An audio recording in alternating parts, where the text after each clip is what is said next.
Praise lord అండి. దేవునికి మహిమ కలుగును గాక. ఈరోజు వాక్యంలోనికి ముందుగా వెళ్ళడానికి ముందు చిన్న ప్రార్థన చేసుకుందామండి. పరిశుద్ర గొప్ప దేవా, నీకు స్తోత్రం, స్తుతి, మహిమ, ఘనతయు ప్రభావం చెల్లించుకుంటున్నాం రాజా. ఆశ్చర్యకరుడవు నా తండ్రి, ఆలోచనకర్తవు నా తండ్రి. తప్పిపోయిన వారిని ఎలా వెతికి రక్షిస్తావో నీకు మాత్రమే తెలుసు నాయన. ఇదిగో తప్పిపోయిన కుమారుడు ప్రభా నా తండ్రి, తప్పిపోయినప్పుడు మీరు ఏ రీతిగా బిడ్డని ఆదరించారో, ఏ రీతిగా మీ వైపు తిప్పుకున్నారో ప్రభా, ఆ సత్యాలను మేము నేర్చుకుంటుండగా నాతోనూ వింటున్న ప్రతి బిడ్డతో మీరు మాట్లాడి, మేము కూడా ఎక్కడెక్కడ తప్పిపోయి ఉన్నామో, పడిపోయి ఉన్నామో, నీకు దూరమై ఉన్నామో వాటన్నింటి నుండి మాకు విడుదల దయచేసి నీకు దగ్గరగా నిన్నత్తుకునే భాగ్యాన్ని మా అందరికీ దయచేయమని నజరుడైన యేసు ప్రభు నామములో ప్రార్థన అంతే అడిగి వేడుకుంటున్నాం తండ్రి, ఆమేన్. ప్రైజ్ ది లార్డ్ అండి. దేవునికి మహిమ కలుగును గాక. ఎలా ఉన్నారండి అందరూ? మరి ఈరోజు మరి దేవుడు మనకి ఇస్తున్న వాక్యాంశము తప్పిపోయిన కుమారుడు. నిజంగానే తప్పిపోయిన కుమారుడు గురించి మనం ఎప్పుడు ధ్యానిస్తాం కదా. దేవా, ఇదిగో తప్పిపోయిన కుమారుడి వల్ల నేను పడిపోయాను నాయన, తప్పిపోయిన కుమారుని చేర్చుకున్నావు, మరి ఈరోజు నన్ను కూడా చేర్చుకోనాయన. మరి ఆ తండ్రి మరి ఎదురు చూశాడంట కుమారుడి కోసము, మరి ఈరోజు నువ్వు కూడా నా కోసం ఎదురు చూస్తున్నావని నమ్ముతున్నానని చెప్పేసి మనం పడిపోయినప్పుడు కానీ తప్పిపోయినప్పుడు కానీ వెంటనే ఉపమానాన్ని జ్ఞాపకం చేసుకొని మరి దేవుని వైపు పరిగెత్తుకుంటూ వస్తాము. మరి ఈ వాక్యం విన్నప్పుడు బలం పొందుకుంటాము. ఈ వాక్యాన్ని విన్నప్పుడు మరి మనకెంతో సంతోషము. ఏ స్థితిలో నువ్వు ఉన్నను నువ్వు లేవనెత్తపడతావు. అవునా కదా అండి? అవును. ప్రతిదినం మనం పడిపోయేవారమే. మనం మనుషులము, మనకి శక్తి సరిపోదండి. మనం ఈ రోజు కాకపోతే ఏదో ఒక రోజు ఏదో ఒక తప్పు చేస్తూనే ఉంటాము. కానీ దేవాది దేవుడు ఈ ఉపమానం ద్వారా ప్రతిసారి మనతో మాట్లాడుతున్న మాట ఏంటంటే, నువ్వు ఎక్కడ తప్పిపోయినను ఇదిగో నా వైపు తిరుగు, నేను అత్తుకుంటాను, మరలా నీకు అధికారం ఇస్తాను, మరలా నేను అభిషేకిస్తాను, మరలా నేను వాడుకుంటాను. నువ్వు సేవకుడివైనా, ఒక సేవకురాలివైనా, మరి ఒక మామూలు బిలీవర్వైనా, అంటే ఒక దేవుని నమ్ముకున్న వ్యక్తివైనా సరే అని చెప్తా ఉంటాడండి దేవుడు. హల్లెలూయా. దేవునికి మహిమ కలుగును గాక. ఈరోజు కూడా నీతో నాతో మాట్లాడుతున్నాడు కాబట్టి మరి ఈరోజు ఈ పారబుల్ని, మరి ఈ ఉపమానము ద్వారా మరి ఏ సత్యము మరలా మనకి కొత్తగా నేర్పించబోతున్నాడో విందామండి. హల్లెలూయా. మరి లూకాసు వార్త మరి 15వ అధ్యాయము 11 నుండి 32 వచనాల వరకు ధ్యానించినప్పుడు మరి ఈ ఉపమానం రాయబడిందండి. హల్లెలూయా. మరి 11వ వచనం నుండి 32వ వచనం వరకు క్లియర్గా మరి రాయబడిన ఈ అంశంలో ఉన్న కొన్ని సత్యాలు మరి విందామండి. హల్లెలూయా. మరి ఇక్కడ ఏం జరుగుతుందంటే, ఒక తండ్రి ఉన్నాడండి. ఆ తండ్రికి 2 కుమారులు ఉన్నారటండి. హల్లెలూయా. 2 కుమారులు ఉన్నారు అని బైబిల్లో క్లియర్గా రాయబడుతుంది. 3 కాదు, 4 కాదు, 2 అండి. మరి జాగ్రత్తగా వినండి. మరి 2 కుమారులు ఉంటుండగా మరి ఆ 2 మరి మంచివాళ్ళే, కానీ ఆ తండ్రి చేత ఎదుగుతున్న వారే. మరి ఆ సమయంలో మరి చిన్నవాడు ఎలా అంటే, మరి బైబిల్ చెప్తున్న మాట ప్రకారంగా చూస్తే తను మరి చెడు వ్యసనాలకి అలవాటు పడిపోయి మరి దుష్టులతో సహవాసం చేస్తూ మరి ఎలా అంటే మరి చెడు తిరుగుతున్న వ్యక్తిగా ఉన్నాడటండి. మరి ఆ సమయంలో తను వచ్చి మరి తన తండ్రి దగ్గర పోట్లాడుతున్నాడు. ఎలాంటి పోట్లాడుతున్నాడు అంటే, ఇదిగో నా ఆస్తి నాకు ఇచ్చేస్తే నా దారి నేను వెళ్ళిపోతాను అని చెప్పేసి అక్కడ గొడవ పడుతున్నాడు. నిజమే, దానిలో అదంతా క్లియర్గా రాయబడలేదు, కానీ ఒకటే వచనం రాయబడింది. ఏంటి అంటే, ఇదిగో తండ్రి చిన్న కుమారుడు వచ్చి నా ఆస్తి నాకు ఇవ్వమని అడిగినప్పుడు అప్పుడు తండ్రి అంట మరి వారిద్దరికి పంచాడని అక్కడ క్లియర్గా రాయబడింది. అవును, ఇద్దరికి కూడా మరి పంచేశాడు. అంటే ఇద్దరికి పంచాడంటే మరి ఒకరికి ఎక్కువ ఒకరికి తక్కువ అయితే కాదు కదా, ఇద్దరికి సమానంగా పంచినట్టుగా మరి అక్కడ బైబిల్ చెప్తుందండి. హల్లెలూయా. మరి మీకోసం ఆ వచనాన్ని నేను చదువుతానండి. చూడండి. మరియు ఆయన ఇట్లా, నేను ఒక మనుష్యునికి 2 కుమారులుండరి, వారిలో చిన్నవాడు, చూడండి, చిన్నవాడు తండ్రి ఆస్తిలో నాకు వచ్చు భాగమిమ్మని తన తండ్రిని అడగగా అతడు వారికి తన ఆస్తిని పంచిపెట్టను. ఎవరికి? వారికి, అంటే 2 కుమారులకి పంచిపెట్టాడని చెప్పేసి ఇక్కడ బైబిల్ క్లియర్గా చెప్తుందండి. హల్లెలూయా. మరి ఆ తర్వాత జరిగిన అంశం ఏంటి? ఇప్పుడు మరి పంచిపెట్టడం అంటే ఒట్టిగానే జరగదండి. అయ్యుండొచ్చు, ఇదిగో బిడ్డ నువ్వు ఇట్లా తిరుగుతున్నావు, మరి నాశనం అయిపోతుంది, నువ్వు విను, మరి ఇక్కడే ఉండు, నువ్వు అలా తిరగకు అని చెప్పేసి తండ్రి బతిమలాడుంటాడు. అన్న కూడా అడిగి ఉంటాడు, కానీ మరి ఆ కుమారుడు వినలేదు, ఆ తమ్ముడు వినలేదు. మరి ఆస్తిని తీసుకొని తన దారి వెళ్ళిపోయాడు. మరి గత్యంతరం లేక మరి ఆ తండ్రి కూడా ఏం చేయలేని పరిస్థితిలో మరి ఇద్దరికి సమానంగా పంచినట్టుగా బైబిల్ చెప్తుందండి. హల్లెలూయా. ఆ తర్వాత కొన్ని దినములైన తర్వాత మరి చూస్తే జరిగింది ఏంటంటే, అక్కడ కంప్లీట్గా తను కోల్పోయాడటండి. ఏంటి? తన ఆస్తి అంతా కోల్పోయాడు. ఎక్కడ పెట్టాడు తన ఆస్తి, తన డబ్బు అంతా ఇక్కడ పెట్టాడు అంటే మరి కంప్లీట్గా వ్యసనాలకి, వ్యభిచారానికి అని బైబిల్ చెప్తుంది. మరి దురాలవాట్లతో ఉన్న ఆ బిడ్డ మరి మొత్తము మరి నాశనం చేసుకున్నాడటండి. హల్లెలూయా. ఇదిగో నీ ఆస్తి ఎక్కడుందని ఈరోజు నేను అడుగుతున్నాను. నీ ఆస్తిని నువ్వు ఎక్కడ పెడుతున్నావని పరిశుద్ధాత్మ దేవుడు ఇదిగో నా ద్వారా నేను ప్రశ్న ప్రశ్నిస్తున్నాడు చెల్లి, ఇదిగో నా ద్వారా నేను ప్రశ్నిస్తున్నాడు తమ్ముడా. అవును, నువ్వు ఎక్కడ పెడుతున్నావు? నీకు దేవుడిచ్చిన ఆస్తి కావచ్చు, ఇదిగో నీకు దేవుడిచ్చిన మరి తండ్రి నీ తల్లిదండ్రులు ఇచ్చిన ఆస్తే కావచ్చు, లేకపోతే వాళ్ళు పాకెట్ మనీగా ఇస్తున్న డబ్బే కావచ్చు, మరి ఖర్చుల కోసం దాచిపెట్టుకోమని చెప్తున్న డబ్బులే కావచ్చు, లేకపోతే మరి అవసరాని కోసము, మరి అవసరానికి చదువుల కోసము, దేనికోసము నీకు మరి నీ తల్లిదండ్రులే కావచ్చు, మరి దేవాది దేవుడు సేవకుడిగా నీకు ఇస్తున్న డబ్బులే కావచ్చు. మరి మీరు ఏం చేస్తున్నారు? మీ నిధి ఎక్కడికి వెళ్ళిపోతుంది? మీ ఆస్తి ఎక్కడుంది? ఎక్కడ పెడుతున్నారని పరిశుద్ధాత్మ దేవుడు ఈరోజు నన్ను మరి ప్రశ్నిస్తున్నాడండి. హల్లెలూయా. మరి ఇక్కడ ఈ కుమారుడు చేస్తున్న పని ఏంటంటే తన ఆస్తిని అంతా, ఎంత ఆస్తి అయితే మరి తండ్రి పంచి ఇచ్చాడో ఆస్తిని అంతా మరి తీసుకెళ్ళి మరి ఏం చేశాడు అంటే నాశనం చేసుకున్నాడు, కంప్లీట్గా కోల్పోయాడండి. హల్లెలూయా. మరి కొన్ని దినములైన తర్వాత ఆ చిన్న కుమారుడి సమస్తమును కూర్చుకొని దూరదేశమునకు ప్రయాణమైపోయి అచ్చట తన ఆస్తిని దుర్వ్యాపారము వలన పాడు చేసుకొనటండి. హల్లెలూయా.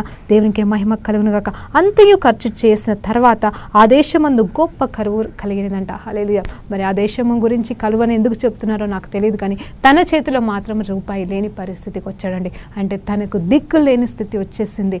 హల్లెలూయా. మరి నేను అనుకున్నాను ఇక్కడ, నేను ఆగిపోయాను ఇక్కడ. మరి నిజమే, వ్యసనాల చేత అలవాటు పడిపోయిన ఆ వ్యక్తి మరి వ్యసనాలు లేకుండా ఎలా బతుకుతాడు? ఆ వ్యసనాల కోరికలు తీర్చుకోకుండా ఎలా ఉంటాడు?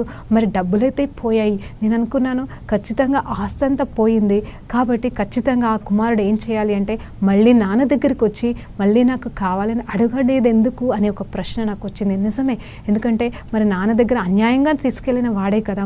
మరి అన్యాయంగా అంటే తన ఆస్తే కావచ్చు, తనకు రావాల్సిందే కావచ్చు, కానీ తీసుకెళ్ళిన విధానము కానీ మరి తీసుకెళ్ళి ఖర్చు పెట్టిన విధానం కానీ అది మంచిది కాదు, అది దైవక్యమైనది కాదు, అది ప్రయోజకరమైనది కాదు. కాబట్టి మరి తను తెలుసుకున్నాడేమో, ఇదిగో నేను ఇంకా మరి తన చేతిలో డబ్బులన్నీ అయిపోయినప్పుడు మరి కష్టపడకుండా మరి మళ్ళీ తండ్రి దగ్గరికి వెళ్ళిపోవచ్చు, తండ్రి దగ్గర ఆస్తుందని తెలుసు ఆయనకి, మరి వెళ్ళొచ్చు. కానీ వెళ్ళలేదండి. నేను అనుకున్నాను ఎందుకు వెళ్ళలేదని అడిగినప్పుడు నాకు ఒకటే అనిపించింది, మొత్తం పాలు పంచుకొని వచ్చాడు. ఇంకొక విషయం ఏంటంటే తన తండ్రి దగ్గర ఆస్తి ఉన్నట్టుగా లేదు అక్కడ, కానీ తండ్రి రెండు పంచినట్టుగా మరి ఆ కుమారుడికి తెలుసు. అవును, ఇద్దరికీ పంచినాడు. ఆ పెద్ద కుమారుడికి పంచాడు, చిన్న కుమారుడికి పంచాడండి. హల్లెలూయా. మరి ఆ తర్వాత మరి అధికారం లేదు కదండి. మరి చూద్దాము, మరి ఈ లోకం కూడా మనం ధ్యానించినప్పుడైతే ఇప్పుడు మన జీవితాల్లో కూడా మనం చూస్తే మరి నిజమే, ఒక ఇద్దరు కుమారులు ఉండొచ్చు, ముగ్గురు ఉండొచ్చు, ఒకరు ఉండొచ్చు, ఎంతమంది ఉండొచ్చు. మరి పంచినప్పుడు ఖచ్చితంగా అది ఆస్తే కావచ్చు, మరి ఇల్లే కావచ్చు, అది ఏదైనా సరే మరి తల్లిదండ్రులు ఖచ్చితంగా చివరికి అప్పులు కూడా అండి, దేవునికి మహిమ కలుగును గాక, మరి అప్పులు కూడా మరి సరి సమానంగా పంచుతున్న రోజులు ఇవి. అవును, ఎవరికి ఎక్కువ తక్కువ ఉండదు, కానీ ఆల్మోస్ట్ సమానంగా వారు పంచుతారు. ఆ పంచిన తర్వాత మరి ఒక కుమారుడు మరి దాన్ని కాపాడుకొని మరి జాగ్రత్తగా వాడుకుంటూ మరి ఏదో ఒక రకంగా హెచ్చించుకుంటూ వెళ్ళిపోతాడేమో ఒక కుమారుడు, ఇంకో కుమారుడు అది మొత్తం నాశనం చేసుకుంటాడేమో. కానీ ఆ పరిస్థితిలో ఎలా ఉంటుంది అంటే మరి నాశనం అయిపోయింది కదా అని చెప్పి తండ్రి దగ్గరికి వెళ్ళి మళ్ళీ అడగడానికి అర్హత ఉండదు. అలా అని చెప్పేసి అన్న మరి నా ఆస్తి అంతా పోయింది, నీ ఆస్తి నాకు కొంచెం ఇస్తామని అడగడానికి అర్హత లేదు. నిజమే, ఇప్పుడు ఏ రీతిగా ఉందో అప్పుడు కూడా ఆ రీతిగానే ఉంది కదండి. మరి తనకి తెలుసు తన ఆస్తి తను పంచుకొని వచ్చాడు కాబట్టి ఇప్పుడు నేను నా తల్లిదండ్రుల దగ్గరికి వెళ్తే, ఇదిగో నా అన్న దగ్గరికి వెళ్తే నీకు ఎక్కడుంది, నువ్వు ఆల్రెడీ తీసుకొని వెళ్ళిపోయావని చెప్పి తరమేస్తారనే సత్యం తెలుసు కాబట్టి ఆకలికి కూడా భరించాడు. ఇదిగో వ్యసనాలని కూడా కంట్రోల్ చేసుకున్నాడండి. హల్లెలూయా. దేవునికి మహిమ కలుగును గాక. దేవునికి మహిమ కలుగును గాక. నేను ఎందుకు చెప్తున్నానంటే నిజమే, ఒక వ్యసన కాంతుడు మరి వ్యసనాల్లో ఉన్నవాడు దొంగతనాలు చేస్తాడు, ఇంకేమేమో చేసేస్తాడు. మరి ఆ పరిస్థితి అయితే బిడ్డ చేయలేదు, కానీ తన ఆస్తిని అంతా నాశనం చేసుకున్నట్టుగా బైబిల్ చెప్తుంది. Praise the lord. దేవునికి మహిమ కలుగును గాక. మరి తర్వాత ధ్యానించుకుంటూ వెళ్ళినప్పుడు చూస్తే మరి అక్కడ తనకు బుద్ధి వచ్చినదంట. ఎప్పుడు వచ్చింది బుద్ధి అనేది చూస్తే, అప్పుడైతే ఉంది, ఆలోచన ఉంది, నా తండ్రి దగ్గర నుండి తెచ్చుకున్నాను పొడగొట్టుకున్న ఆలోచన ఉంది, కానీ ఇంటికి వెళ్ళడానికి మొఖం లేదండి.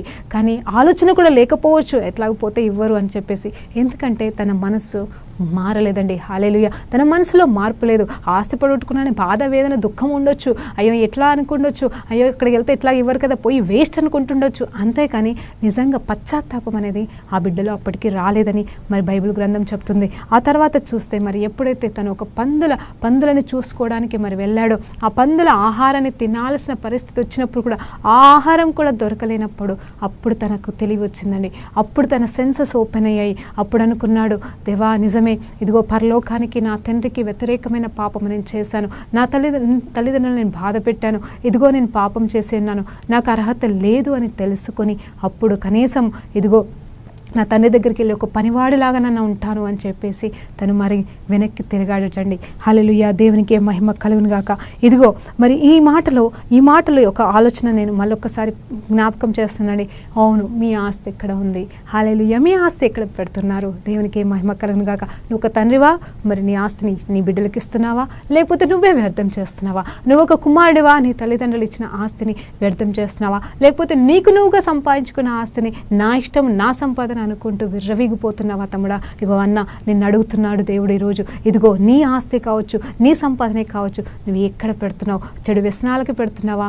న్యాయంగా నీ కుటుంబాన్ని పోషించడానికి, ఇదిగో ఇతరులను ఆదరించడానికి, ఇదిగో సరే నీ కుటుంబాన్ని మట్టుకన్నా నువ్వు మంచిగా బతుకుతున్నావా అని పరిశుద్ధాత్మ దేవుడు ఈరోజు నేను ప్రశ్నిస్తున్నాడండి. హల్లెలూయా, దేవునికి మహిమ కలుగును గాక. ఎందుకంటే ఈ లోకంలో మనం ఎవరికి లెక్క చెప్పాల్సిన అవసరం లేదేమో, కానీ దేవాది దేవుడికి, నిన్ను నన్ను సృష్టించిన దేవుడికి మనం లెక్క చెప్పాల్సిన అవసరం ఉంది. ముఖ్యంగా సేవకులు అనే వారికి ఇస్తున్న ప్రతి ఒక్క రూపాయి దేవుడు లెక్క అడుగుతాడండి. దేవుడు ఇప్పిస్తున్న రూపాయి మరి ఎవరి కోసమైనా ప్రార్థన చేసినప్పుడే కావచ్చు, లేకపోతే ఏ రకంగా అయినా కావచ్చు, మరి దేవుడు ప్రేరేపణ చేత మరి వాళ్ళ బిడ్డలు నీ చేతిలో మరి కానుకలుగా పెట్టినప్పుడే కావచ్చు, ఇదిగో పరిచర్య కోసం ఇచ్చినప్పుడు కావచ్చు, ఇదిగో నీ డబ్బులు నువ్వు ఇచ్చినప్పుడు ఆ డబ్బును నువ్వు ఏం చేస్తున్నావు, ఎలా వాడుతున్నావు, ఎలా దేవుడికి లెక్క చెప్పబోతున్నావు అని పరిశుద్ధాత్మ దేవుడు ఈరోజు నిన్ను సేవకురాలుగా నన్ను ప్రశ్నిస్తున్నాడండి. హల్లెలూయా, దేవునికి మహిమ కలుగును గాక. మరి తర్వాత మరి ఇక్కడ మొదటి కుమారుడితో ఆగిపోదామండి, మరి రెండో కుమారుడితో ఆగిపోదాము. మరి ఇంకొక మాట నేను మీకోసం చెప్పాలనుకుంటున్నాను. ఎవరి గురించి అంటే మొదటి కుమారుడు గురించి చెప్పాలనుకుంటున్నాను. అవును, రెండో కుమారుడు అయితే నాశనం చేసుకున్నాడు. ఇప్పుడు మరి అక్కడ ఉన్న పెద్ద కుమారుడు గురించి మాట్లాడుకుందాం. మరి అతను ఏం చేశాడు అని చూస్తే, అసలు అతను తన ఆస్తి తండ్రి అయితే పంచిచ్చాడు, కానీ ఆ ఆస్తిని తీసుకొని ఎక్కడికి వెళ్ళలేదండి. తండ్రితో పాటుగా తండ్రి దగ్గరనే ఆస్తి పెట్టి తను తండ్రితో పాటుగా ఉన్నాడండి. హల్లెలూయా, దేవునికి మహిమ కలుగును గాక. ఇది ఎంత గొప్ప దీవెన. అవును, తండ్రి ఆస్తే తనకి అన్యాయంగా ఇచ్చాడు, అన్యాయంగా ఇవ్వలే, న్యాయంగానే ఇదిగో బిడ్డ నీ పాలు నీకు తీసుకొని ఇచ్చేశాడు. కానీ అక్కడ ఆ కుమారుడు ఏం చేశాడంటే ఎక్కడికి పోలేదు, అక్కడే ఉన్నాడు, తన పని తను చేసుకుంటున్నాడు, తండ్రికి నమ్మకంగా ఉంటున్నాడు, మరి తండ్రి దగ్గరే పని చేస్తూ మరి అక్కడే ఉన్నాడండి. హల్లెలూయా, దేవునికి మహిమ కలుగును గాక. తన బాధ్యతను తను నెరవేర్చుతున్నాడు ఒక కొడుకుగా. మరి ఆస్తి నాకు ఇచ్చారు, కానీ నా ఇష్టం నేను వెళ్ళిపోతాను అని చెప్పేసి పోనీ మంచి బ్రతుకే కావచ్చు, కానీ దూరంగా వెళ్ళి బతకట్లేదు, కానీ తండ్రి దగ్గరే బతుకుతున్నాడండి. మరి తండ్రితోనే ఉన్నాడండి. నిజమే, ఆ బిడ్డకి ఎంత గొప్ప దీవెన అంటే అసలు నిజంగా తండ్రితో కూడా మరి ఆ విషయంలో అసలు ఎలా అంటే తనకి ఏం కోపం లేదు. మరి తండ్రి దగ్గర ఉంది కదా అని లాక్కొని వెళ్ళిపోతున్న ఆలోచన లేదంటే అతను నిజంగా మంచి కుమారుడని నా మనసు చెప్తుందండి. నిజమే, తండ్రి తల్లిదండ్రులను విడిచిపెట్టకుండా వెళ్ళిన కుమారుడు నిజంగా ముసలి వయసులో వారిని వదిలిపెట్టకుండా వాళ్ళకి ప్రేమను చూపిస్తూ ఉన్న ఆ కుమారుడు నిజంగా గొప్ప కుమారుడని నేను నమ్ముతున్నానండి. హల్లెలూయా, దేవునికి మహిమ కలుగును గాక. మరి తర్వాత చూస్తే మరి ఇక్కడ ఏం జరిగిందంటే, మరి ఆ తర్వాత మరి తప్పిపోయిన కుమారుడు నాశనం చేసుకొని తిరిగి వచ్చినప్పుడు అక్కడ జరిగిన సంఘటన ఏంటి అంటే, మరి ఎదురొచ్చాడంట. ఎవరికి? తండ్రికి, కుమారుడికి తండ్రి ఎదురొచ్చాడంట. వచ్చినప్పుడు చూస్తే అక్కడ ఏమైంది, వెంటనే ఆ తండ్రి ఆ కుమారుని చూసి హత్తుకొని కౌగిలించి మంచి వస్త్రములు ధరింపచేసి మరి ఉంగరాన్ని ధరింపచేసి, మరి ఉంగరం అంటే అధికారానికి గుర్తని మనకు తెలుసు. ఇవన్నీ మనము మరి ఎంతోమంది ప్రవక్తల ద్వారా, మరి ఎంతోమంది సేవకుల ద్వారా మరి కొత్తగా మనము మరి ఎన్నో రకాలుగా విన్నాము. సరే, ఈరోజు నేను చెప్పాలనుకుంటున్న సత్యం ఇంకొకటి అండి. ఏంటంటే ఇక్కడ నిజంగా నీ ధనము నా ధనము అని నేను మాట్లాడుతున్నాను. హల్లెలూయా, దేవునికి మహిమ కలుగును గాక. ఈ తప్పిపోయిన కుమారుడు ధనాన్ని మరి ఏ రీతిగా పాడు చేశాడో, మరి ఇక్కడ మరి ఇంట్లో ఉన్న కుమారుడు మరి ధనాన్ని ఏ రీతిగా మరి హెచ్చించుకున్నాడో చూద్దామండి. హల్లెలూయా, దేవునికి మహిమ కలుగును గాక. మరి ఇక్కడ చూస్తే మరి అక్కడ నాశనం చేసుకున్న కుమారుడు వచ్చినప్పుడు శిఖందరబా వచ్చినప్పుడు జరుగుతున్న అంశం ఏంటి అంటే, మరి అత్తుకున్నాడు తండ్రి. అసలు ప్రశ్నించలేదు, ఎందుకు ఇలా పోయావని అడగలేదు. కానీ అక్కడ పెద్ద కుమారుడు వచ్చినప్పుడు మరి ఆ పెద్ద కుమారుడికి కోపం వచ్చింది. అని ఎందుకు నాన్న తను మొత్తం ఆస్తిని అంతా తీసుకెళ్ళి మొత్తం వ్యభిచారం చేసి నాశనం చేస్తే నువ్వు ఇప్పుడు ఆ కుమారుడికి వచ్చిన తర్వాత పెద్ద పండగ చేస్తున్నావు, ఆ కుమారుడు వస్తే నువ్వు పెద్ద పండగ చేస్తున్నావు అని చెప్పి మరి కోపంగా అన్నాడు. అది కూడా ఎట్లనని, ఇప్పటివరకు నేను నీ దగ్గర ఉంటే నాకంటూ ఏమి ఇవ్వలేదు, కానీ ఆ నాశనం చేసి వచ్చిన బిడ్డకి మాత్రం నువ్వు ఇలా చేస్తున్నావా, మరి ఇంతగా ఎందుకు చేస్తున్నావా అని అన్నప్పుడు మరి ఆ తండ్రి ఒక మాట అంటాడు, అయ్యా బాబు, ఇదిగో నా దగ్గర ఉన్నదంతా నీదే కదా, నా దగ్గర ఉన్నదంతా నీదే కదా, నీ దగ్గర అని చెప్పేసి మరి చెప్పకనే చెప్తున్నాడు. నిజమే, అక్కడ ఆల్రెడీ పనిచేశాడు, ఆయనను ఆ బిడ్డకి తెలుసు అదంతా నాదని ఆయనను అన్నాడు. కానీ అక్కడ ఏంటంటే తనకు ఒక బాధ వేసింది. అవును, తండ్రి ఏదో తమ్ముడికి పెడుతున్నాడని కాదు, కానీ మరి నేను అనుకుంటున్నాను అక్కడ ఒక ఆలోచన వచ్చి ఉండొచ్చు కదా. ఇప్పుడు తమ్ముడు వచ్చేసాడు, ఆస్తి అంతా పొడగొట్టుకొని వచ్చేసాడు, ఇప్పుడు తండ్రి దగ్గర పెట్టిన ఈ ఆశ ఎక్కడ సగపాలు చేస్తాడేమో అని చెప్పేసి ఒక ఆలోచన ఖచ్చితంగా అక్కడ వచ్చి ఉంటుందేమో అని నేను అనుకుంటున్నాను. ఎందుకు అంటున్నానంటే నిజమే కదా, మళ్ళీ పంచుకుంటారేమో, లేకపోతే తీసేసుకుంటాడో. నిజమే, ఆ తప్పిపోయిన కుమారుడైతే, మరి నష్టపోయిన కుమారుడైతే ఆ రీతిగా రాలేదు, కానీ పశ్చాత్తాపపడి వచ్చాడండి.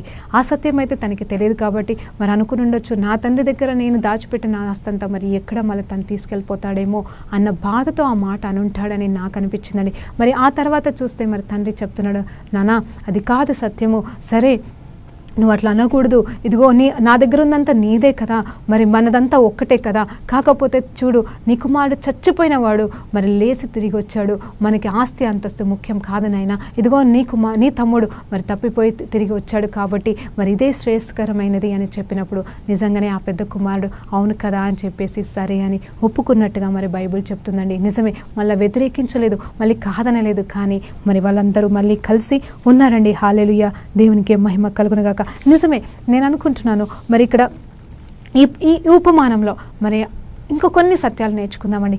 నిజమే, అక్కడ అన్న తమ్ముళ్ళ మధ్యలో ఆస్తి పంపకము అది ఇది గురించి మనం మాట్లాడుకున్నాము, కరెక్టే. అక్కడ తండ్రి కూడా న్యాయం చేయాలి అనుకుంటే మరి అసలు ఆ కుమారుని తీసుకోకూడదు, కానీ పరలోకపు తండ్రి కదండి, పరలోకపు తండ్రి మాట్లాడుతున్న మాట్లాడంటే ఎలాంటి వారినైనా చేర్చుకుంటానని చెప్పేసి సత్యం అండి. ఇహలోకపు తండ్రి అయితే నిజంగా ఏం చేయలేడు, నా ఆస్తంతా పోయింది నాన్న ఇప్పుడు ఏం చేయాలంటే బిడ్డ నేనైతే ఇచ్చేసానయ్యా అని చెప్పేసి నిజంగానే ఆయన దగ్గర ఏమైనా ఉంటే ఇస్తాడేమో, కానీ లేకపోతే ఇవ్వలేడు కదండి. అన్నదమ్ములు కూడా ఏం సహాయం చర్చిస్తే 5-10 సహాయం చేస్తారు, కానీ ఆస్తులో మళ్ళీ భాగం అయితే ఇవ్వరు కదండి. దేవానికి స్తోత్రం. కానీ పరలోకపు తండ్రి మనకున్నాడు. నిజంగా నువ్వు తప్పిపోయినప్పుడు, నువ్వు ఆస్తిని కోల్పెట్టుకున్నప్పుడు, లేకపోతే నువ్వు పడిపోయినప్పుడు, తప్పిపోయినప్పుడు, నీ పరిశుద్ధతని నువ్వు కోల్పోయినప్పుడు, లేక నువ్వు ఏ పరిచర్యను కోల్పోయినావో, కానీ దేవాది దేవుడు నువ్వు చేసిన తప్పును బట్టి లెక్క చేయడు, కానీ నువ్వు తిరిగి ఆయన వైపు తిరిగినప్పుడు దేవుడు ఖచ్చితంగా మరి ఆయన నేను సమకూరుస్తాడండి, తిరిగి మళ్ళా ఇస్తాడు. నిజమే, పరలోకపు తండ్రికి అయితే మరి ఆస్తి కొదవ లేదు, అంతస్తు కొదవ లేదు, మరి అభిషేకపు కొదవ లేదండి. ఇదిగో ఈ తండ్రి అయితే ఎంతో మరి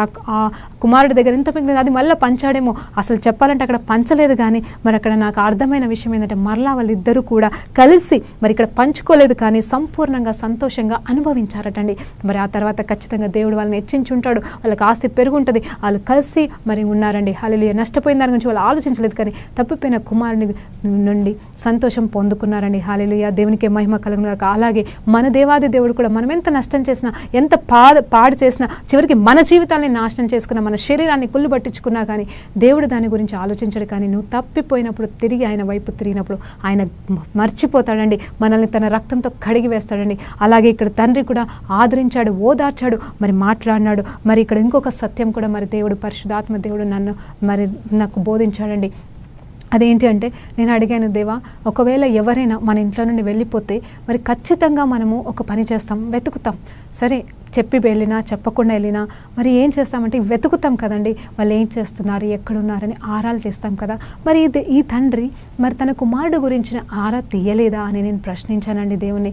అవును ప్రభా, మరి తను మొత్తం నష్టపోయాడు, మరి ప్రేమతోనే కదా ఆ బిడ్డకి ఇచ్చేశాడు, మరి తను ఖచ్చితంగా ఒక కన్నేసి ఉంటే మరి ఎప్పుడైతే తను నష్టపోయాడో, హల్లెలూయా, ఎప్పుడైతే కంప్లీట్గా నష్టపోయి ఆకలికి పందుల దగ్గరికి వెళ్తున్నాడు, పందులను చూసుకోవడానికి వెళ్తున్నాడు అనే సత్యము ఆ తండ్రికి తెలిస్తే ఖచ్చితంగా ఆ తండ్రి ఏం చేసేవాడంటే ఆ తండ్రి తీసుకొని వచ్చేవాడు. అంటే పందుల ఆహారం తిననీయకుండా తీసుకొని వచ్చి ఇక్కడ పెట్టేవాడేమో ఆ తండ్రి ప్రేమ. మరి కానీ ఇక్కడ ఏం చెప్తుందంటే బైబిల్లో అక్కడ ఇంట్లోనే నిలబడి ఎదురు చూస్తున్నాడు, కానీ ఎంక్వైరీ పెట్టినట్టుగా లేదండి. ఎందుకు అంటే తెలుసా అండి, తన కుమారుడు తన తప్పు తెలుసుకొని తిరిగి రావాలని ఆ తండ్రి ఎదురు చూస్తున్నాడండి. అలాగే మన దేవాది దేవుడు కూడా మీరు అంటారేమో, ఇదిగో దేవా నేను ఈ భూమిలో పడిపోయాను నాయన, నీ కళ్ళు ఏమైపోయాయి, నువ్వు చూస్తలేవా నాయన, నేనే పడిపోయినప్పుడు నువ్వు ఎందుకు నన్ను తప్పించలేదు అని నువ్వు అడుగుతున్నావేమో. దేవాది దేవుడు ఒక్కొక్కసారి అనుమతిస్తాడండి, మన సొంత చిత్తానికి వదిలేస్తాడు. నిజమే, కాపాడుతాడు దేవుడు, తప్పిస్తాడు దేవుడు, కానీ ఒక్కొక్కసారి అనుమతిస్తాడు. అంటే నేను అనుమతిస్తాడని దేవుణ్ణి చెప్పట్లేదు, కానీ మనము చేతులారా వెళ్ళినప్పుడు ఏమీ అనలేడండి దేవుడు. కాకపోతే అందులోకి వెళ్ళి ఆ గుంటలోకి వెళ్ళి లేపడానికి ఆయన ఇష్టపడుతున్నాడండి. హల్లెలూయా. నీకు నువ్వుగా తవ్వుకొని పడ్డ గుంటలోకి వెళ్ళి ఆయన లేపడానికి ఇష్టపడుతున్నాడు. మరి ఇక్కడ తప్పిపోయిన కుమారుడు వెళ్ళినప్పుడు నిజమే నేను ఆలోచన చేశాను, అడిగినప్పుడు మరి అలా వెళ్ళుంటే ఖచ్చితంగా ఏమైపోయేది తెలుసా అండి, అక్కడ పందుల ఆహారం తిననీయకుండానే ఈ తండ్రి తీసుకుని వచ్చేవాడు. ఆ ఎంక్వైరీలో తేలినప్పుడు అది పలానా అక్కడున్నాడు ఇక్కడున్నాడని ఎంక్వైరీ పెట్టుంటే, ఎప్పుడైతే తన చేతిలో ఆస్తి అంతా పోయిందనే విషయం తెలిసిందో వెంటనే తండ్రి పంపించి బిడ్డ వచ్చేసే నాయన నేను చూసుకుంటాను ఇంకా పర్లేదులే అని పిలుచుకుంటే అక్కడ జరిగేది ఏంటి తెలుసా అండి, ఆ పశ్చాత్తాపం కానీ మారు మనసు కానీ ఆ కుమారుడు వచ్చేది కాదు. ఎప్పుడైతే పందుల ఆహారం కూడా తింటూ అంత దీన స్థితికి వెళ్ళాడో అప్పుడు తన మనోనేత్రాలు తెరవబడ్డాయి, అప్పుడు తనకు బుద్ధి వచ్చిందని బైబిల్ చెప్తుంది. కానీ ముందుగానైతే ఏముంది, మారు మనసు లేదు కాబట్టి, తన పశ్చాత్తాపము కలగలేదు కాబట్టి ఆ కుమారుడిని తీసుకొచ్చి ఇంట్లో పెడితే ఇంకా ఉన్న ఆస్తిని కూడా నాశనం చేస్తాడు, మీరే తీసుకొచ్చుకున్నారు కదా అని చెప్పేసి అవన్నీ మాట్లాడేవాడేమో. ఆ తర్వాత ఇంకా తండ్రికి వేదన కల్పించే బిడ్డగా ఉండేవాడేమో. కానీ దేవుడు మరి దేవాది దేవుడు ఇక్కడ తండ్రిని వదిలేశాడండి. అంటే తండ్రి ద్వారా వదిలేశాడు ఆ కుమారుని, పట్టించుకోకుండానే వదిలేశాడు. కానీ కుమ్మము దగ్గర ఇంటి దగ్గర వస్తాడని ఎదురు చూస్తున్నాడు. హల్లెలూయా. పర్వాలేదు నాయన, నీకు మరి నువ్వు తప్పిపోయినావు, పర్వాలేదు నువ్వు తెలుసుకొని వచ్చినావు, ఇది చాలు, నాకు జరిగిందేదో జరిగిపోయిందని చెప్పేసి హత్తుకున్నాడండి. ఈరోజు దేవాది దేవుడు నిన్ను నన్ను కూడా హత్తుకోవడానికి ఇష్టపడుతున్నాడు. మనకి ఉంగరం ధరించడానికి, అంటే నువ్వు కోల్పోయిన అధికారమే కావచ్చు, నువ్వు కోల్పోయిన పరిశుద్ధత కావచ్చు, నువ్వు కోల్పోయిన ఆస్తి అంతస్తులే కావచ్చు, పరిచర్యనే కావచ్చు, తిరిగి ఈరోజు ఇవ్వడానికి ఆశపడుతున్నాడు దేవుడు. అవును, ఆయనతో ఆశ కలిగే ఉన్నాడు తిరిగి ఇవ్వడానికి. నువ్వు పొందుకోవడానికి సిద్ధంగా ఉన్నావా? నిజమే, నువ్వు సిద్ధంగా ఉంటే ఖచ్చితంగా దేవుడు నీకు సహాయం చేసి తిరిగి ఇస్తాడండి. అది కూడా కేవలం మారు మనసుతోటే. నిజమే, పందుల ఆహారము దాకా మనం వెళ్ళనవసరం లేదు. దేవుడు అంత కఠినమైన జీవితంలోనికి మనం నడిపించడు. కానీ ఒక్కొక్కసారి ఖచ్చితంగా కొన్ని పరిస్థితులు గుండా మనం వెళ్ళినప్పుడే, మనకు ఆ కష్టాల వేదనల గుండా మనం వెళ్ళినప్పుడే అప్పుడు దేవుడు అనేవాడు మనకి గుర్తొస్తాడండి. మరి నేను అనుకుంటాను, నిజమే, కొంతమందికి దేవుడు మొత్తుతోనే కరెక్ట్గా ఉంటుందని చెప్పేసి నేను నవ్వుతానండి, అనుకుంటాను. ఎందుకంటే అలాంటి పరిస్థితి వస్తే కానీ వాళ్ళు దేవుని వైపు మళ్ళా తిరగరు. ఎందుకంటే నేను ఎవరినో చెప్పట్లేదు, దేవుడి గురించి తెలియని వాళ్ళ గురించి నేను ఈ మాట మాట్లాడట్లేదు. కానీ దేవుని దగ్గర నుండి దీవెనలు పొందుకొని ఆశీర్వాదాలు పొందుకొని మళ్ళీ అదే పాత రోత జీవితంలోకి పడిపోతున్న బిడ్డల గురించి నేను మాట్లాడుతున్నాను. తెలిసి పడిపోతున్న వారి గురించి నేను మాట్లాడుతున్నాను. అలాంటి బిడ్డలను నిజంగా దేవుడు వదిలేస్తాడండి. ఎందుకు వదిలేస్తాడు తెలుసా? నాశనానికి వదిలిపెట్టాడు. కానీ వాళ్ళకి ఏదో ఒక సిచ్యువేషన్ వచ్చినప్పుడన్నా నన్ను తెలుసుకొని వస్తారని కొన్ని రోజులు దేవుడు మౌనంగా ఉంటాడు. అంతేకాని ఆయన దృష్టి వారి మీద లేదని కాదు, కానీ ఆయన దృష్టి ఎప్పటికీ యథార్థంగా ఒక్కటే వైపు ఉంటుందండి. ఖచ్చితంగా చూస్తాడు. ఈ రోజు కాకపోతే రేపు తెలుసుకుంటాడు అని చెప్పేసి దేవుడు కనిపెడుతూనే ఉంటాడు, చూస్తూనే ఉంటాడు. కానీ నువ్వు మరి దేవుడి నుండి దూరం అవ్వడానికి ఏ రీతిగా ఇష్టపడుతున్నావో, దేవుడి నుండి దగ్గర అవ్వడానికి, దేవుడికి దగ్గర అవ్వడానికి ఏ రీతిగా ఇష్టపడుతున్నావో అది నీ చేతిలో నువ్వు తీసుకునే నిర్ణయాన్ని బట్టి ఉంటుంది. సో మరి ఇక్కడ ఏంటంటే మళ్ళా నేను అడుగుతున్నాను, నీ ఆస్తి నీ ధనం ఎక్కడుంది? ఇక్కడ చూడు, మరి ఆస్తిని గురించి రాలేదు అక్కడ కుమారుడు. హల్లెలూయా, దేవునికి మహిమ కలుగునుగాక. నాకేదో ఆస్తి ఇస్తారో వెళ్తే అని చెప్పేసి రాలేదు. కానీ మారు మనసు పొందుకొని అక్కడ ఆ ఇంట్లో నా తండ్రి దగ్గర ఒక దాసుడిగా నన్ను జీవిస్తాను, ఈ పనికిరాని జీవితం నాకు వద్దని చెప్పేసి ప్రతి విధమైన వ్యసనాల నుండి విముక్తి పొందుకొని, ప్రతి విధమైన దుష్క్రియల నుండి విడుదల పొందుకొని మరి దేవాది దేవుని నామంలో మరి దేవాది దేవుడి దగ్గరే ఒప్పుకున్నాడు. ఇదిగో పరలోకపు తండ్రికి నా తండ్రికి నేను వ్యతిరేకంగా పాపము చేశాను ఒప్పుకుంటూ వచ్చాడండి. హల్లెలూయా. ఇదిగో నువ్వు కూడా మరి తెలిసి తెలియకుండా నీ తల్లిదండ్రులను బాధ పెడుతున్నావా? ఇదిగో నీ సొంత వారిని హింసిస్తున్నావా? ఇదిగో నీ కుటుంబంలో నీ బిడ్డలకి ఇవ్వాల్సిన స్వాస్థ్యాన్ని ఇవ్వకుండా నువ్వే అనుభవిస్తూ నీ ఇష్టారాజ్యాన్ని వెళ్తున్నావా? తండ్రి, ఇగో దేవుడు ఈరోజు తండ్రులను ప్రశ్నిస్తున్నాడు, ఈరోజు కొడుకులని ప్రశ్నిస్తున్నాడు. నిజమే, ఉంగరం తొడిగే దేవాది దేవుడు మరి నీకు ఎలాంటి ఉంగరం ఇచ్చాడో మరి ఒక్కసారి జ్ఞాపకం చేసుకో. ఆ ఉంగరాన్ని నువ్వు పొడగొట్టుకోవాలనుకుంటున్నావా, లేకపోతే తిరిగి దక్కించుకోవాలనుకుంటున్నావా? ఇది నీకే అప్పచెప్తున్నానమ్మా. హల్లెలూయా, దేవునికే మహిమ కలుగునుగాక. మరి ఇక్కడ న్యాయపూర్వకమైన పంపుదల అంటే పంపకం జరిగింది. అంటే ఎలా పనిచేశాడు ఆస్తిని, ఆ తర్వాత కలిసి కట్టుగా మరి నిలబడ్డారండి. హల్లెలూయా. మరి ఈరోజు మరి ఇక్కడ నేను ముగింపులోకి వచ్చే ముందు ఒక చిన్న మాట చెప్పాలనుకుంటున్నాను. ఏంటి అంటే సేవకులు కూడా మరి ఒక్కొక్కసారి మరి ఇది యాక్చువల్గా నేను నా దేవుని ప్రేరేపణతో చెప్తున్నానండి, అంతేకాని ఇంకేదో కాదు. మరి ఎలా అంటే ఇద్దరు సేవకులు, మరి ఇద్దరు ఫ్రెండ్సే కావచ్చు, మరి స్నేహితులే కావచ్చు, మరి దేవుని చేత పిలువబడిన వారే కావచ్చు, మరి ఎవరైనా సరే ఇద్దరు కలిసి ఒక పరిచర్య ఆరంభిస్తారండి. ఎంతోమంది అలా ఆరంభించే వాళ్ళని చూస్తారు, మనం కూడా చూస్తాం. కానీ ఆరంభించినప్పుడు ఉన్న ఆ సహవాసము, ఆ ఐక్యత అనేది ఆరంభించిన తర్వాత కొన్ని రోజులు ఆ పరిచర్య ముందుకు సాగుతుంటుండగా వాళ్ళ విభేదాలు వస్తున్నాయండి. అవును, విభేదాలు వచ్చినప్పుడు ఏం జరుగుతుందంటే, మరి నా పరిచర్య నాదే, నీ పరిచర్య నీదే అనుకుంటూ, నువ్వు చెప్పట్లేదు నేను అని అంటే దేవుడు ఒకవేళ ఒకరిని ఎక్కువగా ఇచ్చించడమో లేకపోతే ఒకరిని తక్కువగా వాడుకోవడం అలాంటి ఏమైనా జరిగినప్పుడు, ఆ సందర్భాలు జరిగినప్పుడు మరి ఒకలాంటి రేషం కానీ కుళ్ళు కానీ లేకపోతే తనకంటే నేను ఎక్కువ కాదా, తనకంటే నేను తక్కువ అనుకుంటూ అలా మాట్లాడుకుంటూ ఏం జరుగుతుందంటే ఆ సంఘంలో చీల్చి అనేది జరుగుతుందండి. అంటే ఆ పిలువబడిన వాళ్ళిద్దరు కూడా మరి కలిసి పరిచర్య చేయాల్సిన పిలుపు కలిగిన వారు ఏం చేస్తున్నారంటే విడిపోతున్నారండి. విడిపోయి ఏమవుతుందంటే ఎవరి పరిచర్య వాళ్ళు చేసుకుంటూ వెళ్ళిపోతున్నారు. నిజమే, అది సంతోషకరమైన విషయమే. ఎవరి పరిచర్య వాళ్ళు చేస్తే మంచిదే. ఇంకెంతోమంది ఆత్మల్ని పట్టచ్చు. ఎందుకంటే తను పరిచర్యలో వెళ్తూ ఉంటే తను ఆత్మల్ని పడతాడు, తిను పరిచర్యలో వెళ్తూ ఉంటే మరి ఆత్మల్ని పడతాడు. ఇది దేవుడు కల్పించిన సపరేషన్ అయితే, దేవుడు ఏర్పాటు చేసిన సపరేషన్. కొన్ని రోజులు కలిసి పనిచేసి తర్వాత విడిపోయే పరిస్థితి అంటే ఎవరి పరిచర్యలో వాళ్ళు ముందుకు వెళ్తారండి. కానీ దేవుడు జతపరిచినప్పుడు ఎన్ని రోజుల వరకు వాళ్ళు కలిసి చేయాలో అన్ని రోజులు కలిసి పనిచేస్తేనే ఆ పరిచర్యకు ఆ పరిచర్యలో గొప్ప కార్యాలు, గొప్ప అద్భుతాలు చూస్తారు. ఒకవేళ దేవుడి చిత్తం లేకుండా మీరు విడిపోయినట్లయితే, నేను భార్య భర్తల గురించి మాట్లాడట్లేదు, ఇద్దరు కలిసి పరిచర్య చేసే వారి గురించి నేను మాట్లాడుతున్నానండి. అవును, వాళ్ళు కానీ విడిపోతే ఇద్దరి పరిచర్యలు నాశనం అండి. ఇంకా ఇద్దరు కూడా పరిచర్య చేయలేరు. ఇద్దరు కూడా దేవుని చిత్తానికి వ్యతిరేకంగానే చేశారు. కాబట్టి మరి ఇద్దరు కలవాల్సిన బాధ్యత ఉంది. మరి ఇలాంటి పరిస్థితుల్లో మరి ఏ సేవకుడైనా ఈ వాక్యం వింటుంటే, ఇదిగో నువ్వు ఏ రీతి దేవుడు మిమ్మల్ని కలిపి పిలిస్తే నువ్వేమైనా సపరేట్ అయి వచ్చావా? ఒకవేళ దేవుని స్వరం విని సపరేట్ అయితే దేవునికే మహిమ. దేవుని స్వరం కాకుండా మరి నీ సొంత ఆలోచనలు బట్టి లేకపోతే ఇష్టం లేకుండా నీకు నువ్వుగా వెళ్ళి, నేను అంటుంది ఏంటంటే మరి ఒక తండ్రి, ఆత్మీయ తండ్రి శిష్యుల గురించి నేను చెప్పట్లేదు. కొన్నిసార్లు శిష్యులు మరి దేవుడి చేత ఆశీర్వదించబడి అభిషేకించబడి వెళ్ళిపోయి మరి కొత్త పరిచర్య చేస్తారండి. దాని గురించి నేను మాట్లాడట్లేదు. కానీ నేను చెప్తుందంటే కలిసి పరిచర్య స్టార్ట్ చేసిన వాళ్ళ గురించి నేను మాట్లాడుతున్నానండి. దయచేసి దేవుడి దగ్గర కనిపెట్టి విడిపోవాల్సిన సమయంలో విడిపోండి. లేదంటే ఆ పరిచర్య ఇద్దరికీ పనికిరాదండి. దేవునికి మహిమ కలుగును గాక. ఎందుకు చెప్తున్నానంటే సేవల్లో దేవుని చిత్తం లేనిది వ్యర్థమండి. మరి ఇక్కడ నిజమే. ఆ తర్వాత మరి ఆ తండ్రి దగ్గరికి ఇద్దరు కుమారులు చేరినప్పుడు ఆ ఆస్తంతా కూడా పంచబడలేదు, కానీ సమకూర్చబడింది. మరి ఇంకా ఎదిగి ఉంటారు, దేవుని చేత గొప్పగా దీవించబడి ఉంటారు. హల్లెలూయా, దేవునికి మహిమ కలుగును గాక. మరి ప్రార్థన చేసుకొని ముగించుకుందామండి. పరిశుద్ధ గొప్ప దేవానికి స్తోత్రం, స్తుతి, మహిమ, ఘనత, ప్రభావం చెల్లించుకుంటున్నాను రాజా. ఆశ్చర్యకరుడు, ఆలోచన కర్తవు నా తండ్రి, నీకు స్తోత్రం రాజా.